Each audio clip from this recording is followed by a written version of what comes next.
এদিকে আরো একটা গুরুত্বপূর্ণ খবর, তা হচ্ছে আপনারা জানেন যে বিজেপির বাংলার ক্ষেত্রে প্রথম দফার প্রার্থী তালিকা ঘোষণা করা হয়ে গেছে, কিন্তু দ্বিতীয় দফার প্রার্থী তালিকা কোথায়? শোনা যাচ্ছে আজই আরো এক দফায় প্রার্থী ঘোষণা হতে পারে বিজেপির, যে কোনো সময় প্রকাশ হতে পারে প্রার্থী তালিকা। আজকের তালিকায় কি বাংলার বাকি আসনে প্রার্থী ঘোষণা করতে চলেছে বিজেপি? রাজনৈতিক মহলে এই জল্পনায় তুঙ্গে যখন। আমরা কথা বলবো এই নিয়ে, আমাদের সঙ্গে রয়েছেন প্রদীপ্ত, আমাদের প্রতিনিধি সরাসরি। প্রদীপ্ত, বাংলায় এসে আমরা দেখেছিলাম প্রধানমন্ত্রী নরেন্দ্র মোদী 42 আসনের টার্গেট সেট করে দিয়ে গিয়েছিলেন। সেই জন্য কি এতটা বিলম্ব হলো যে এরপর কে কে কোথায় কোথায় প্রার্থী হবেন সেটা ঠিক করতে, এবং এই প্রার্থী তালিকা কি তাহলে আজই ঘোষণা হতে চলেছে? আজ ঘোষণা হওয়ার একটা সম্ভাবনা রয়েছে এবং গতকাল সুকান্ত মজুমদার প্রার্থী তালিকা আজ ঘোষণা হবে বলে তিনি স্পষ্ট জানিয়েছিলেন, কিন্তু তারপরেও একটা কোথাও অনিশ্চয়তা তৈরি হয়েছে। ফলে সেখানে আজ যদি না হয় তাহলে মঙ্গলবার হবেই, অন্তত বিজেপি তেমনটাই দাবি করছেন।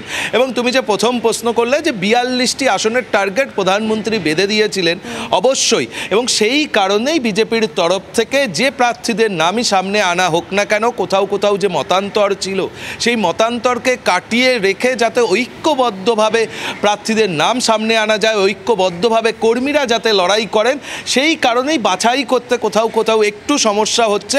বিজেপি নেতৃত্বের বক্তব্য যে প্রার্থী যিনিই হন না কেন নরেন্দ্র মোদীর মুখ দেখেই ভোট হবে এবং পদ্ম ফুলেই মানুষ ভোট দেবে।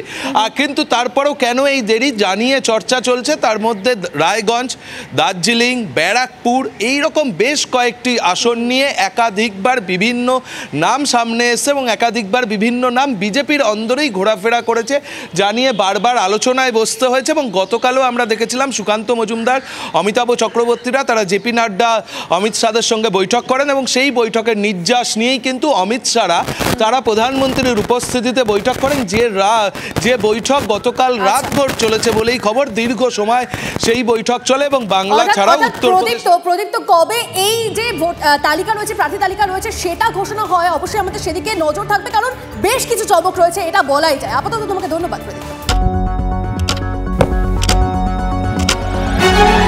রাজনীতি শুধুই কি রাজার নীতি? রাজা উজিরের চোখে নয়, আপনার আমার চোখে সমাজের ছবি। কঠিন কথা সহজভাবে না বললেই নয়, না বললেই নয়। প্রতিদিন রাত 9টায় টিভি 9 বাংলায়। টিভি 9 বাংলা না দেখলেই নয়।